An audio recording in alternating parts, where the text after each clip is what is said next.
The 126th night. The following night Shahrazad said, I heard, O happy king, that the steward told King of China that the young man said. The chief of the eunuchs started up from sleep and cried out to the young lady, Don't delay, you must open these chests. It so happened that the chest he was about to start with was the one in which I was, and when he brought it to him, I lost my senses and in my panic wet myself, until my urine began to run out of the chest. Then the young lady said, Chief, you have ruined me, and ruined many merchants by spoiling the belongings of the Lady Zubaydah, for the chest contains colored dresses and a jar of Zamzam water. The jar has just tipped over, and the water will make the colors run. The chief of the eunuchs said, Take the chest and go.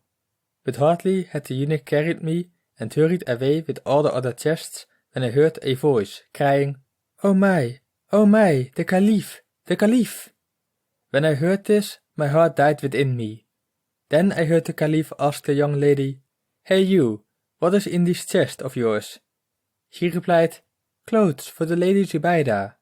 He said, Open them and let me see. And when I heard this, I knew that I was undone. Then I heard the young lady say, O Commander of the Faithful, these chests contain the clothes and belongings of the Lady Zubaydah, and she does not wish their contents to be seen by anyone. But the Caliph said, You must open these chests, so that I may see what is in them. Bring them to me. When I heard the Caliph say, Bring them to me, I was sure of that.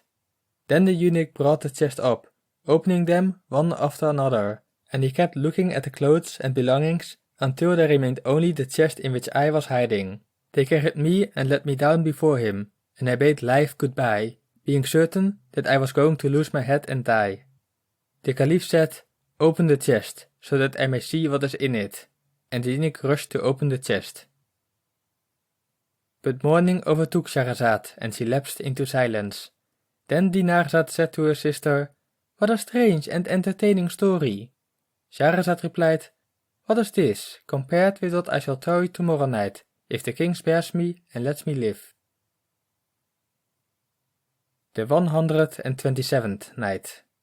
The following night Shahrazad said, I heard, O king, that the steward told the king of China that the young man said, The Caliph said to the eunuchs, Open this chest, so that I may see what is in it.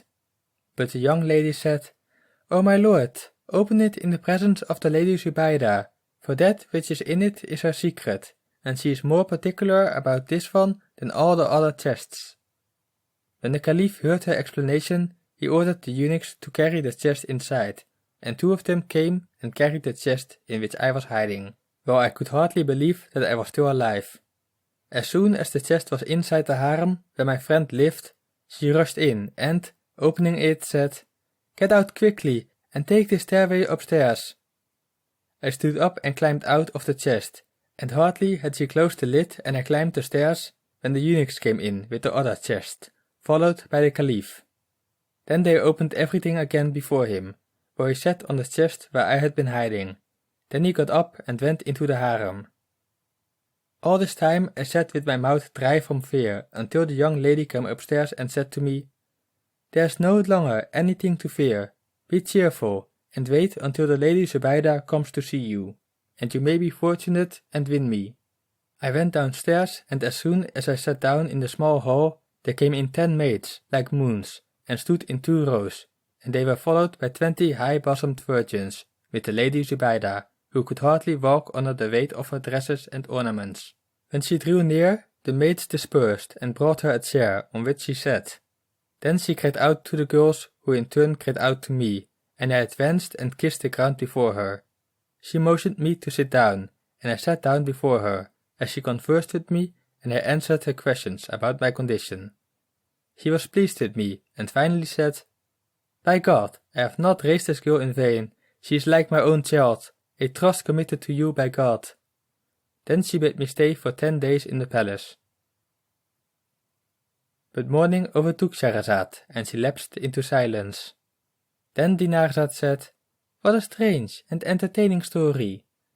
Shahrazad replied, What is this, compared with what I shall tell you tomorrow night, if the king spares me and lets me live. The 128th night.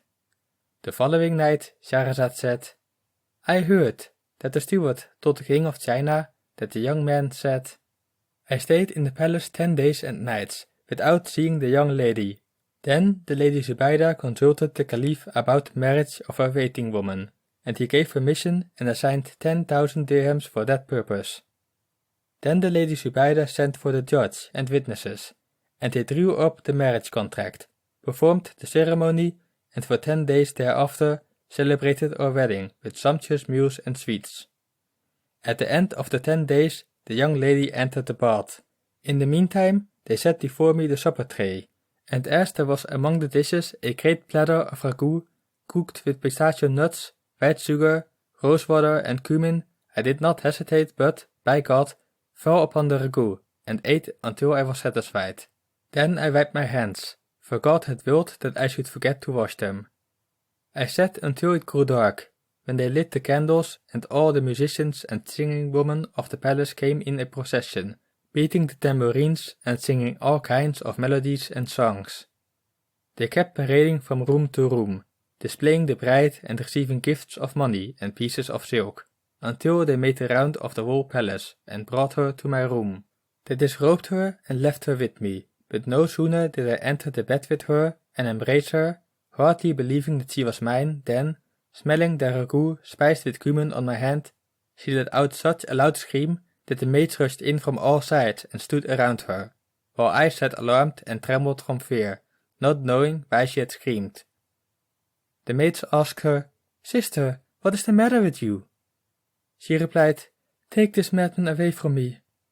I got up, afraid and bewildered, and asked her, My lady, what makes you think me mad? She replied, Madman, didn't you eat the ragout spiced with cumin without washing your hands? By God, I will punish you for it. Shall the like of you consummate marriage with one like me, with a hand smelling of ragout spiced with cumin? Then she yelled at the girls, saying, Throw him to the ground. And they threw me to the ground, and she took a braided whip and fell with it on my back and buttocks until her arm was tired. Then she said to the girls, Take him, and send him to the chief of the police, so that he may cut off the hand with which he ate the ragout, without washing it and sparing me the stench. When I heard this, still smarting from the blows, I said to myself, There is no power and no strength, save in God the Almighty the Magnificent. What a calamity, what a great calamity! Did I suffer a painful beating, and will my hand be cut off, just because I ate the ragout spiced with cumin and forgot to wash my hands? May God curse this ragout and its very existence. But morning overtook Shahrazad, and she lapsed into silence. Then Dinarzad said, Sister, what a strange and entertaining story. Shahrazad replied, What is this, compared with what I shall tell you tomorrow night, if the king spares me and lets me live? The 129th night. The following night Shahrazad said, It is related that the steward told the king of China that the young man said, The girls interceded with her, saying, O lady, this man does not know your word, forgive him for our sake.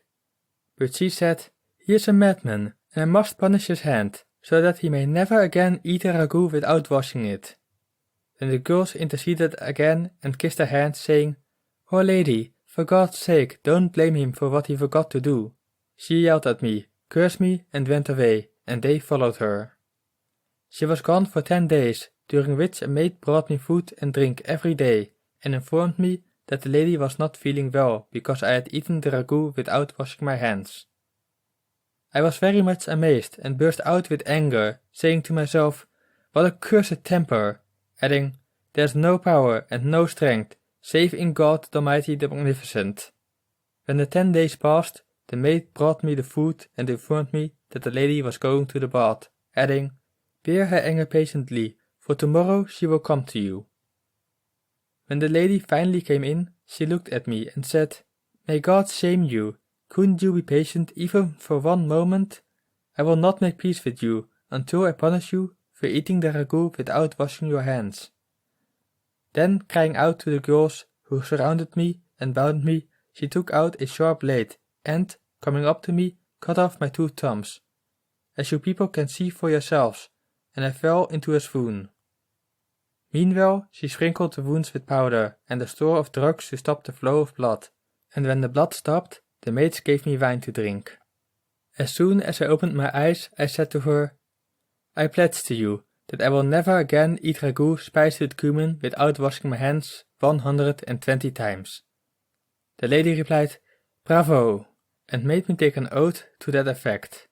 So when the food was brought in here, and I saw the ragout spiced with cumin, I turned pale and said to myself, it was this dish that was the cause of cutting off my thumbs. So when you forced me to eat it, I had to fulfill my oath. But morning overtook Scheherazade, and she lapsed into silence. Then Dinarzade said to her sister Scheherazade, What a strange and entertaining story. Scheherazade replied, What is this, compared with what I shall tell you tomorrow night, if the king spares me and lets me live? The 130th night. The following night Scheherazade said, It is related that the steward told the king of China that the guests asked the young man, What happened to you after that? And he said, When my wounds healed and I recovered, she came to me, and I slept with her. Then I spent the rest of the month with her in the palace, until I began to feel depressed, and she finally said to me, Listen, the Caliph's palace is no place for us to live. The Lady Zubaydah has given me 50,000 dinars. Take some money with you, and go and buy us a good house. Then she gave me 10,000 dinars, and I took them and went out and bought a beautiful house. Then she moved in with me, and for many years we lived like kings until she died. This then is the cause of the cutting off my thumbs, and the washing of my hands. After we ate, the party ended and we departed, and afterward I had my adventure with the hunchback. The king of China said, By God, this is not more amazing than the story of the roguish hunchback. Then the Jewish physician rose, and, kissing the ground before the king, said, O my lord, I have a story to tell, which is more amazing than this one. The king said, Let us hear it. But morning overtook Scheherazade, and she lapsed into silence. Then Dinarzade said, Sister, what a strange and entertaining story. Scheherazade replied, What is this, compared with what I shall tell you tomorrow night, if the king spares me and lets me live?